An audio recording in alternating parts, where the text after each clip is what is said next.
If you take a look online, you'll find that there's a wide range of prices that you can pay for an electric guitar. And if you're just getting started, you might be wondering whether these more expensive guitars are better. Do you get a better guitar the more money you spend on it? Well, generally speaking, yes.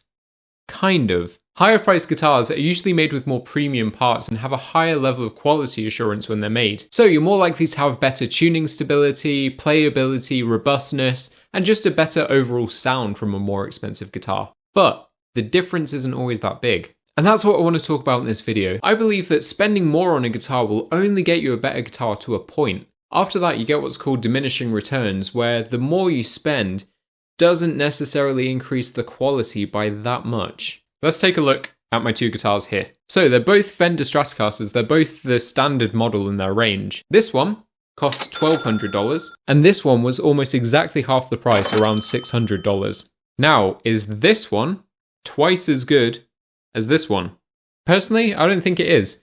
In fact, I think it's pretty comparable to this one. Now, this one does have more premium parts. It has better tuners, pickups, electronics, that kind of thing. And it was also made in Fender's USA flagship factory. But this made in Mexico Stratocaster really holds up, especially considering the price. I've never had a problem with any of the tuners, the hardware, anything like that. And I actually prefer the sound of the cheaper pickups. My point is, once you're paying enough money for a good guitar, something that's made with decent parts and materials and everything works as it should, then paying more money won't necessarily improve the guitar playing experience. In fact, one of the reasons that more expensive guitars play better is because they're set up in the factory by the manufacturer, which means that all the parts are adjusted so it plays really well. More affordable guitars won't have that process because it's all about saving time and getting guitars out the door. But you can do this yourself at home and get a lot more mileage out of your guitar. In fact, I've got a video showing you exactly how to do it step by step up here.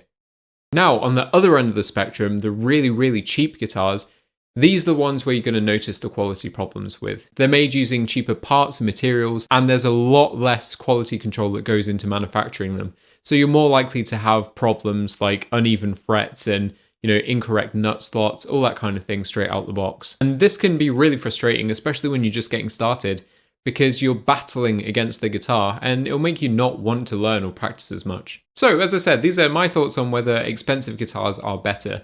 For me, I've definitely found that there is a limit where paying more doesn't necessarily reflect a massive increase in quality. Personal preference will always play a massive part in it, so I think the best thing that you can do if you're just getting started with guitar is maybe pop down to your local guitar store and try out a bunch of different guitars and see which one works best for you. You'll get an idea of the neck shapes that you like, the bodies, the weight, the pickup types, that kind of thing. You really might just be surprised. Anyway, let me know what you think in the comments down below, and subscribe for more guitar tips. Thank you.